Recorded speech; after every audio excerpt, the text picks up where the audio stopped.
সখী কেন সখী?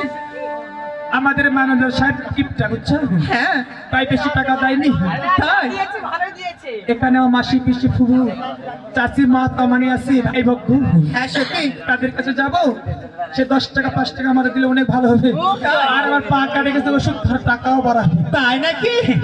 ঠিক আছে সখী, তোমাকে অপারেশন করে দিব কাল সকালে। ও মাউজান গো তোমরা বড়ই ভালো রে ও বুবু গো তোমরা বড়ই ভালো